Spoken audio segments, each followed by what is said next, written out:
Bonjour à tous, je suis Alexa Demazière, chargée de la relation entreprise de l'assurance maladie des Hautes-Pyrénées. Chaque mois, je vous accompagne pour faire le point sur des sujets techniques essentiels.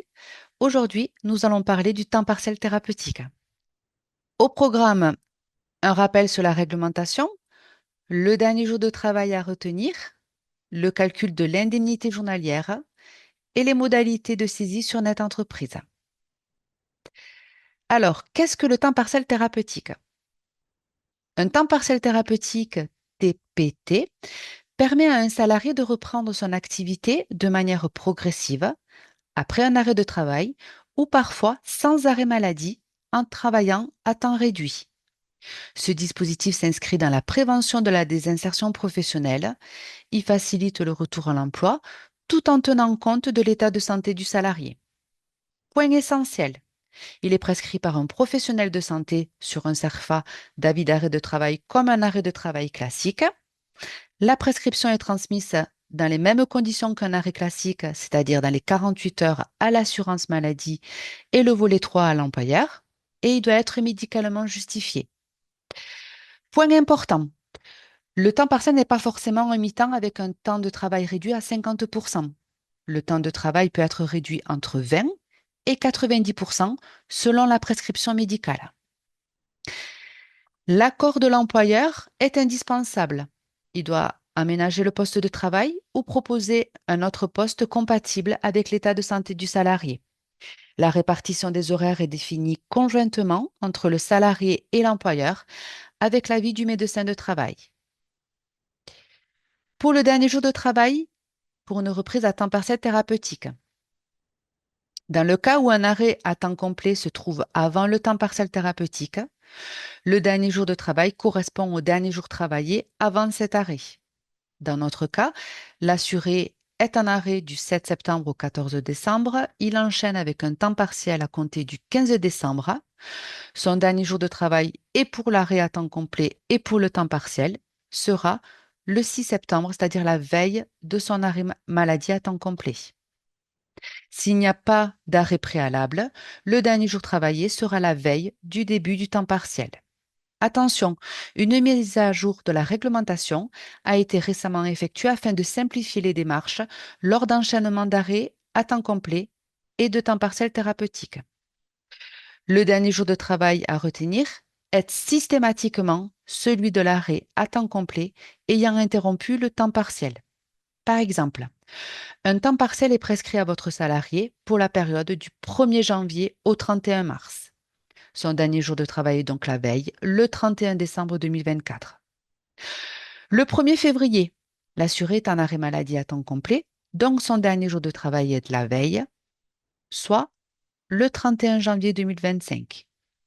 Le temps partiel thérapeutique est repris à compter du 1er mars, donc son dernier jour de travail sera celui de l'arrêt à temps complet, soit le 31 janvier 2025.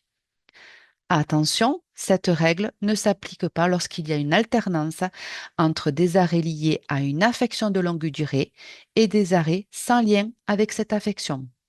Dans cette situation, lors de la reprise d'indemnisation du temps partiel, il conviendra de reprendre le dernier jour travaillé qui avait servi au calcul du précédent arrêt à temps complet en lien avec la même affection.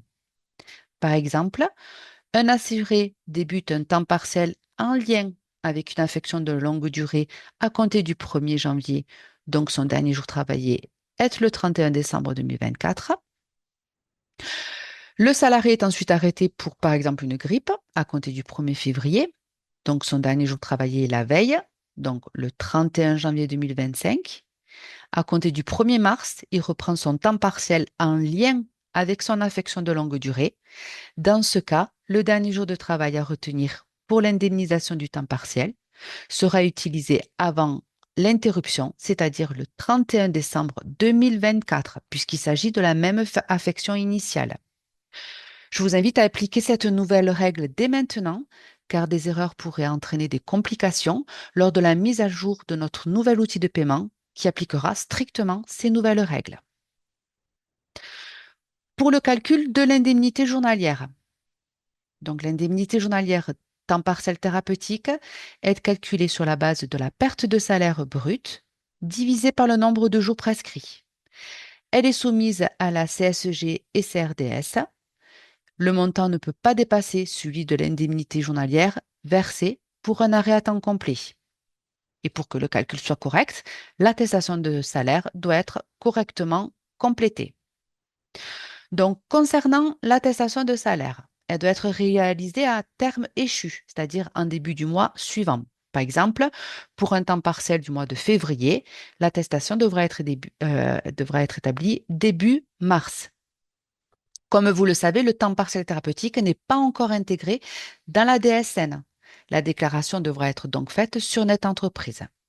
Il est essentiel de sélectionner le bon type d'attestation pour le risque maladie ou accident du travail maladie professionnelle, si c'est un temps partiel avec un arrêt initial ou un temps partiel sans arrêt initial. Pour le risque maladie, vous devez simplement renseigner la perte de salaire en complément des informations principales, c'est-à-dire le dernier jour de travail, la période du temps partiel thérapeutique et le destinataire de règlement. En revanche, pour un accident de travail ou maladie professionnelle, des informations supplémentaires sont nécessaires. Donc, il faudra indiquer la date de l'accident de travail. 2 étapes complémentaires sont ensuite à compléter. Dans un premier temps, il vous faudra saisir le salaire brut perçu pendant la période du temps partiel en déduisant la part forfaitaire de 21%.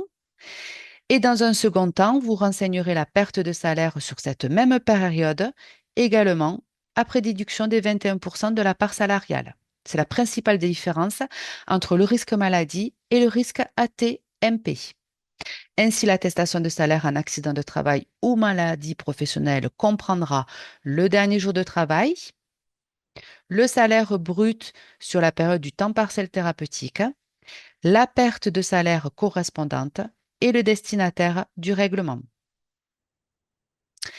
Pour un temps partiel sans arrêt initial, c'est tout simple.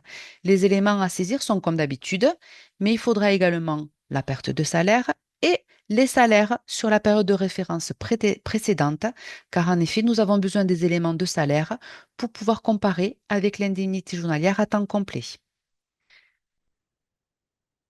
Si votre salarié prend des congés payés pendant le temps partiel thérapeutique, toutes les périodes doivent être renseignées dans l'attestation de salaire. Si par exemple votre salarié en temps partiel thérapeutique prend des congés payés, par exemple pour la période du 13 février au 23 février, ces jours doivent être mentionnés avec une perte de salaire à 0 €.